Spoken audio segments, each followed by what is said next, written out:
اعوذ باللہ من الشیطان الرجیم بسم اللہ الرحمن الرحیم وبہ نستعین انہ خیر ناصر ومعین والصلاۃ والسلام علی رسولہ الکریم واہل بیتہ الطیبین الطاہرین المعصومین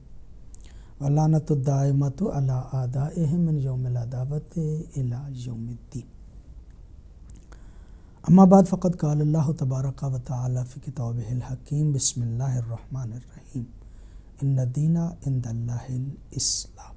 پروگرام اصول دین کے ساتھ محمد اصغر یزدانی آپ کی خدمت میں حاضر ہے، اور کافی دیر کے بعد پروگرام دوبارہ آیا، اس لیے کہ مختلف حوالوں سے مصروفیات کی وجہ سے حاضر نہیں ہو پایا، اور پھر جب آئے بھی تو کچھ اور پروگرام شروع کر دیے گئے، اور آج کا پروگرام بھی کسی حد تک لیٹ شروع ہوا، اس کے لیے معذرت خواہ ہے۔ ظاہر ہے پروگرام میں بریک آئی، اس لیے آپ کے ذہن عالی میں شاید ہو کہ ہم اصول دین کی بحث میں توحید اور عدل کا تذکرہ گزشتہ پروگراموں میں کر چکے ہیں۔ آج کے اس پروگرام میں ہم بحث شروع کرنا چاہتے ہیں توحید، عدل، نبوت، یعنی تیسرا اصول جسے شمار کیا جاتا ہے وہ ہے نبوت۔ عموماً اصول دین 5 کہے جاتے ہیں: توحید، عدل، نبوت، امامت اور قیامت۔ مذہب تشیع میں یہ 5 اصول ہیں، اور ان میں تیسرا نبوت ہے۔ نبوت کے حوالے سے ہم جب بحث کرنا چاہتے ہیں تو ابتدا میں پہلی بات تو یہ کہ نبی ہوتا کون ہے۔ بنیادی طور پہ انبیاء ان پاکیزہ، نیک، بزرگوار اور انتہائی شائستہ وہ انسان کہ جو اللہ رب العزت کی طرف سے مامور ہیں، اس لیے کہ اس کے سفیر بن کے اس کے بندوں میں جائیں، اور جو اللہ رب العزت کی طرف سے احکامات ہیں وہ بذریعہ وحی حاصل کر کے اس کے بندوں تک پہنچائیں۔ یعنی وہ پرہیزگار، وہ نیک، وہ شائستہ، وہ پاکیزہ انسان کہ جو اللہ رب العزت کی طرف سے معین ہوتے ہیں اور اس کی سفارت کا کام کرتے ہیں، اور اس کے وہ احکام بذریعہ وحی لے کے اس کے بندوں تک پہنچاتے ہیں۔ وہ وہی ہر قسم کی خطا یا ہر قسم کے اشتباہ سے منزہ ہوتی ہے اور مطابق کے واقع ہوتی ہے، جو حقائق ہوتے ہیں انہی کے مطابق ہوتی ہے۔ انسانوں کو وہ صحیح راستے کی رہنمائی کرتے ہیں، وہ راستہ کہ جو حقیقت میں جسے صحیح اور راستہ کہا جا سکتا ہے اس کی طرف وہ رہنمائی کرتے ہیں۔ جب نبوت کی بحث کی جاتی ہے تو علماء کہتے ہیں کہ نبوت کی بحث کو بھی بنیادی طور پہ 2 طرح سے کیا جاتا ہے۔ ایک تو نبوت کی بحث جب کی جائے تو کہا جاتا ہے نبوت عامہ، اور ایک مرتبہ کہا جاتا ہے نبوت خاصہ۔ نبوت عامہ جب کہا جاتا ہے، یعنی 2 طرح کی ہم بات کریں گے، نبوت عامہ اور نبوت خاصہ۔ نبوت عامہ سے مراد یعنی اس حصے میں جو بحث کی جائے گی وہ عموماً انبیاء کے بارے میں کی جائے گی، کسی خاص نبی کے حوالے سے گفتگو نہیں ہوگی۔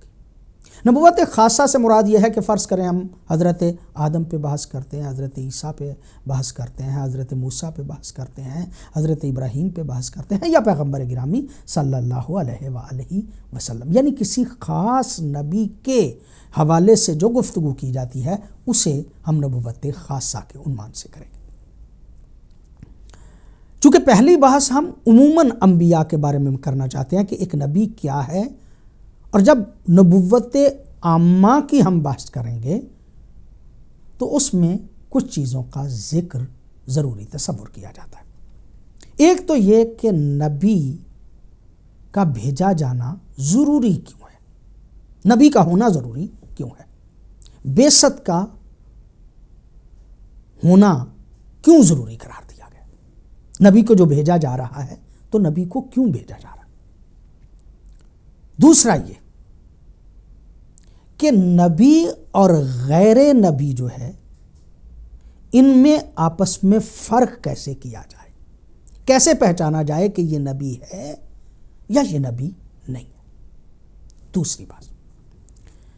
تیسری بحث جو اس حوالے سے ہم کرنا چاہتے ہیں اور جس پہ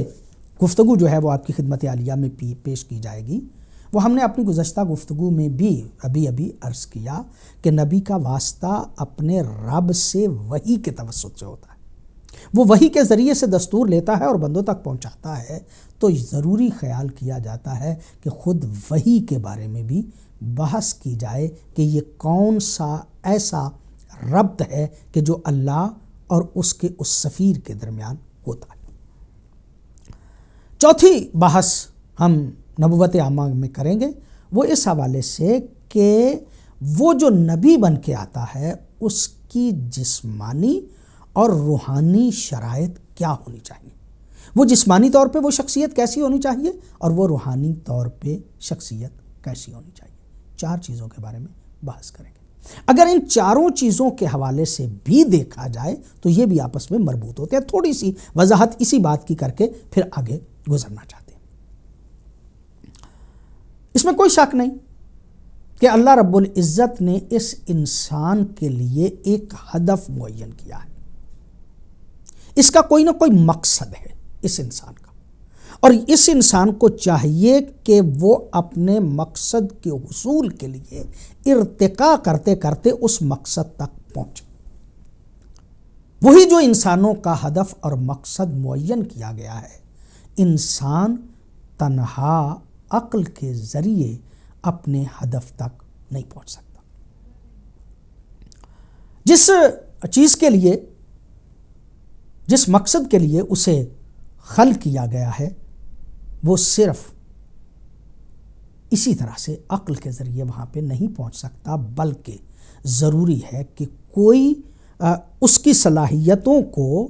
ایک رخ اس کا معین کرے، کوئی اس کی صلاحیتوں کو اس انداز سے مرتب کرے، اسے بتائے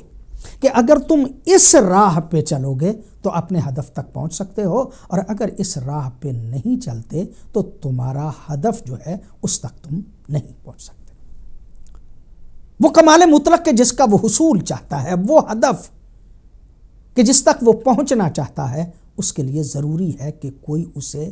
راہ راست کی ہدایت دے اور وہ مقدمات فراہم کرے، بتائے کہ یہ طریقہ کار اختیار کرو۔ لہٰذا یہی وجہ ہے کہ ہم نے یہ کہا کہ اس نبوت عامہ میں سب سے پہلی بحث یہ ہے کہ نبی جو ہیں ان کی بعثت کیوں ضروری ہے۔ نبی بنیادی طور پہ وہی ہستیاں ہیں کہ جو اللہ کی رہنمائی میں بندوں کو ان کے صحیح ہدف اور مقصد تک کے پہنچانے کا وہ راستہ بتاتے ہیں کہ جس پہ چل کے وہ اپنے تخلیق کا ہدف جو ہے اس تک پہنچ سکتا ہے۔ اس میں بھی کوئی شک نہیں ہے کہ نبی کا منصب، نبی کا عہدہ کائنات میں اتنا بڑا منصب ہے، اتنا اہم منصب ہے کہ لوگ جب نبوت کو پہچان لیتے ہیں اور جب کسی نبی کی عظمت سے آگاہ ہو جاتے ہیں تو ظاہر سی بات ہے کہ پوری دنیا میں یہ بات واضح ہے کہ نبی کے گرویدہ ہو جاتے ہیں اور پھر نبی کے حکم پہ ہر کام کرنے پہ آمادہ ہو جاتے ہیں وہ لوگ کہ جو کسی نبی کو تسلیم کر لیتے ہیں، جو کسی نبی کو مان لیتے ہیں۔ چونکہ دنیا کے اعتبار سے بھی ایک بہت بڑا منصب تصور کیا جاتا ہے نبوت کو، دنیا دار بھی لوگ جو ہیں وہ بھی یہ سمجھتے ہیں کہ نبی کی جتنی عظمت اور جتنی قدر و قیمت ہوتی ہے وہ اتنی بالا تر اور بلند و بالا تر ہے کہ لوگ اس میں اپنی دنیا بھی جو ہے تصور کرتے ہیں۔ لہٰذا یہی وجہ ہے کہ طول تاریخ میں بہت لوگ ایسے ہوئے ہیں کہ جنہوں نے جھوٹے نبی ہونے کا دعویٰ کیا ہے۔ وہ لوگ کہ جنہوں نے جھوٹے نبی ہونے کا دعویٰ کیا ہے، ان کی بھی اگر تعداد دیکھی جائے تو کئی ایسے لوگ آپ کو مل جائیں گے کہ جو ہمیشہ اس حصول دنیا کے لیے نبوت کا جھوٹا دعویٰ کرتے رہے تھے۔ ضروری ہے کہ ہم وہ چیزیں بیان کریں کہ جن سے پتہ چل جائے کہ یہ دعویٰ کرنے والا سچا نبی ہے یا جھوٹا نبی ہے۔ یہی وجہ ہے کہ ہم نے کہا کہ ہماری دوسری بحث یہی ہوگی تاکہ پہچان سکیں کہ حقیقی نبی کون سا ہوتا ہے۔ یہ بھی ہم نے گزارش کی اپنے ابھی کے الفاظ میں کہ نبی خود بھی اللہ سے مربوط ہوتا ہے۔ وہ جو احکامات لیتا ہے وہ احکامات اس ذات توحید سے لیتا ہے، اور چونکہ ذات توحید سے وہ رہنمائی حاصل کرتا ہے نبی بھی، لہذا وہ جو رہنمائی لینے کا ذریعہ ہے، جو رہنمائی جس انداز سے لی جاتی ہے، اس طریقہ کار کو وحی کہا جاتا ہے۔ لہذا اس اعتبار سے وحی جو ہے اس کی حقیقت کیا ہے اور وحی کسے کہتے ہیں، یہ بھی بحث کرنا ہمارا ہدف اور مقصد ہے اس نبوت عامہ کے موضوع پہ۔ اور یہ بحث وحی والی یہ کرنا اس لیے بھی ضروری ہے کہ مغرب میں، خاص طور پہ یہاں پہ جہاں پہ ہم رہ رہے ہیں، جہاں پہ سائنس بہت زیادہ ترقی کر گئی ہے اور انسان اپنی عقل و دانش کے اعتبار سے اپنی عقل و دانش کو بروئے کار لاتے ہوئے وہ بہت زیادہ اختراعات کر رہا ہے، بہت زیادہ ایجادات کر رہا ہے، تو یہاں پہ ایک یہ بھی بحث جو ہے وہ کی جاتی ہے کہ وہ جنہیں نبی کہا جاتا ہے وہ بھی اپنی عقل کے ذریعے سے ہی انہوں نے کام کیا تھا، کوئی اور چیز علیحدہ سے کار فرما نہیں تھی۔ یعنی انہوں نے جو اصول وضع کیے وہ بھی عقلی طور پہ بہت بڑے صاحبان عقل تھے، اور انہوں نے اسی عقل کے ذریعے سے نابغہ روزگار ہونے کی وجہ سے انہوں نے ایسی تعلیمات جو ہیں وہ بیان کی۔ یہ جو جملہ کہا جاتا ہے یہ بھی بنیادی طور پہ ان انبیاء کے انکار کا ایک ذریعہ ہے کہ ان کا کوئی ربط اللہ کے ساتھ نہیں تھا۔ یہ بھی ہم ثابت کریں گے کہ وہ جو اللہ کے طرف سے آنے والے اس کے سفیر، اس کے نمائندے اور اس کے بھیجے اور فرستادہ ہیں، وہ بنیادی طور پہ اسی سے ربط رکھتے ہیں، اور اسی ربط کا نام جو ہے وہ وہی ہے، اسی تعلق کا نام جس ذریعے سے وہ اللہ سے لے کے بندوں تک پہنچاتے ہیں احکام دین کو، اس کو وحی کا نام دیا جاتا ہے۔ پھر ہم جب وحی کی بحث کریں گے تو آخری بحث ہم یہ کرنا چاہیں گے کہ وہ کہ جس کو نبی ہونا ہے اس کو معصوم ہونا چاہیے ہر قسم کے گناہ سے، نہ صرف یہ کہ ہر قسم کے گناہ سے، بلکہ جسمانی طور پہ بھی اور روحانی طور پہ بھی، چونکہ انسانوں کی جس نے اصلاح کرنا ہے وہ اصلاح صرف اور صرف ان کے جسم کی نہیں کرنا، روحانی طور پہ بھی ان کی اصلاح جو ہے وہ کرنا ہے۔ لہٰذا نبی کے لیے ضروری ہے کہ وہ ہر طرح کی بیماری سے، ہر طرح کے نقص سے، وہ نقص جسمانی ہو یا وہ نقص روحانی ہو، انبیاء وہ ہوتے ہیں کہ جو ہر قسم کے عیب، ہر قسم کا ایسا نقص کہ جو مردم کے لیے، جو لوگوں کے لیے نفرت کا سبب بنے اور جس سے لوگ جو ہیں ان سے دور ہٹیں، نبی میں وہ اس قسم کا نقص جو ہے وہ نہیں پایا جانا چاہیے۔ اسے معصوم ہونا چاہیے، یعنی کسی قسم کا گناہ اس میں نہیں ہونا چاہیے، کسی قسم کا اشتباہ اس میں نہیں ہونی چاہیے، کسی قسم کی غلطی اس میں نہیں ہونی چاہیے، اور اس کے جسم میں بھی کوئی ایسی بیماری نہیں ہونی چاہیے کہ جس بیماری کی وجہ سے لوگ اس سے نفرت کا اظہار کریں۔ جب بحث کرتے ہیں، یہ ایک مختصر سا خلاصہ ہم نے آپ کی خدمت عالیہ میں پیش کیا، اور جب ہم بحث کرتے ہیں کہ نبی کا بھیجا جانا ضروری ہے، لازم ہے کہ انبیاء کو بھیجا جائے، ان کی بعثت ہو، اس حوالے سے چند چیزوں کا ذکر ابتدا میں ہم کرنا ضروری خیال کرتے ہیں۔ اس میں بھی کوئی شک نہیں کہ انسان اجتماعی بالطبع ہے۔ اجتماعی بالطبع کا مطلب کیا؟ کہ انسان تنہا زندگی نہیں گزار سکتا، وہ افراد بشر کے ساتھ مل کے زندگی گزارتا ہے۔ علیحدہ سے کوئی انسان چاہے کہ میں تنہا زندگی گزار رہا ہوں اور سارے کام اپنے، ساری ضروریات اپنی میں نے خود سے کرنا ہے، تو یہ تو اب طے ہے یہ تو سارے صاحبان جانتے ہیں کہ کوئی انسان بھی اب تنہا زندگی نہیں گزار سکتا، اسے افراد بشر کے ساتھ ہی زندگی گزارنا ہے، اور جب اسے افراد بشر کے ساتھ ہی زندگی گزارنا ہے تو پھر ان کی مدد کی بھی ضرورت پڑے گی، اور کہیں اسے دوسروں کی مدد کرنا ہے، اور افراد بشر کی جتنی مشکلات و پریشانیاں ہیں ان میں ایک دوسرے کا ساجی بننا ہے۔ ایک بات تو یہ، دوسری بات جو اس حوالے سے ہم عرض کرنا چاہ رہے ہیں وہ یہ ہے کہ انسان میں حب ذات پائی جاتی ہے، اور اس میں بھی کوئی شک نہیں کہ حب ذات ہر انسان میں اس طرح کوٹ کوٹ کے بری ہوتی ہے کہ وہ صرف اور صرف جو کرتا ہے اپنی ذات کے حوالے سے ہی کرتا ہے، اور پھر جو اس کے دل میں آئے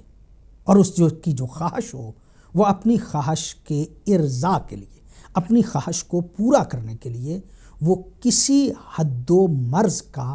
قائل نہیں رہتا۔ یہاں پہ رک جاؤں، یہاں پہ رک جاؤں، یہ بات اس کے ذہن میں نہیں آتی۔ ہاں، چونکہ دوسرے بھی لوگ ہیں، دوسرے بھی افراد ہیں، لہٰذا یہ اپنی ذات کے لیے، اپنے حقوق کے لیے، یہ پھر ایک حد تک افراد بشر جو دوسرے ہیں ان کے لیے رک جاتا ہے، اپنی خواہشات کو بسا اوقات دباتا ہے، بسا اوقات یہ دوسروں کی خواہشات کو پورا کرتا ہے، لیکن اسی حد تک کہ جس حد تک اس کی اپنی خواہشات پوری ہوتی رہیں۔ جتنا یہ رکاوٹ سمجھتا ہے اپنی خواہشات کے ارضاء کے لیے، اپنی خواہشات کے پورا کرنے کے لیے، اپنی ضروریات کے پورا کرنے کے لیے جتنی رکاوٹ سمجھتا ہے اس حد تک تو رکتا ہے، لیکن آگے بڑھنا چاہتا ہے۔ ہوتا یہ ہے